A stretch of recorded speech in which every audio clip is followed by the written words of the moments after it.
At 79, Susan Sarandon has spent more than 5 decades proving that she was never an actress afraid to speak her mind. From her breakthrough performances to an Academy Award-winning career, Sarandon became one of the most respected and recognizable actresses of her generation. But in recent years, another side of her story has taken center stage. Not her acting, not her awards, but her activism and the price she says she has paid for speaking openly about controversial political issues. Sarandon has long been outspoken about social and political causes.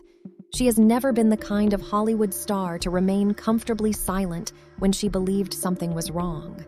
But in 2023, her comments surrounding the Israel-Gaza conflict placed her at the center of intense public controversy. At a pro-Palestinian demonstration in New York, Sarandon made remarks that sparked widespread criticism. She later apologized for the wording of some of those comments, while continuing to express her views on the broader humanitarian and political issues involved. Then came another major blow. Sarandon said that her political activism and public statements had consequences for her career. In November 2023, she revealed that United Talent Agency had dropped her as a client following the controversy surrounding her remarks. For an actress whose career had been built over decades, the moment raised a much larger question. Can a Hollywood star still speak freely when those opinions collide with powerful institutions? Sarandon's career had already demonstrated that she was willing to take risks. She earned an Academy Award for her performance in Dead Man Walking and delivered acclaimed performances in films including Thelma and Louise, Bull Durham, and Atlantic City. She had reached the level of success most actors spend their entire lives chasing, but Sarandon never allowed awards or celebrity status to completely define her.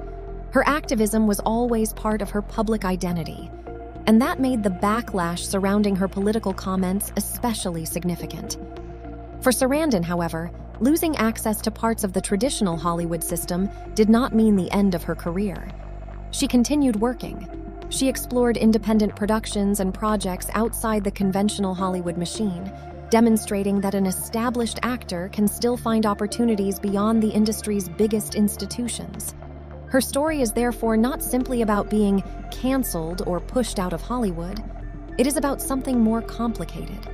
It is about what happens when an established celebrity's political convictions collide with an industry that is increasingly sensitive to public controversy. Sarandon herself has acknowledged that her comments were controversial and apologized for language she later recognized as inappropriate. But she has also continued to speak about issues she considers important. At 79, she remains a complicated figure admired by many, criticized by others, and unwilling to disappear quietly. Perhaps that is the most revealing part of her story. Susan Sarandon did not build her career by playing it safe. She built it by taking challenging roles, confronting difficult subjects, and refusing to become predictable. Now, after decades in Hollywood, she finds herself facing a different kind of challenge. The question is no longer whether Susan Sarandon can act. She already proved that long ago. The question is whether there is still room in Hollywood for an aging star who refuses to keep her opinions to herself. And whatever the answer may be, one thing remains clear. Susan Sarandon's career is far from an ordinary Hollywood story. It is a story about talent, conviction, controversy, and the complicated price of speaking your mind in public.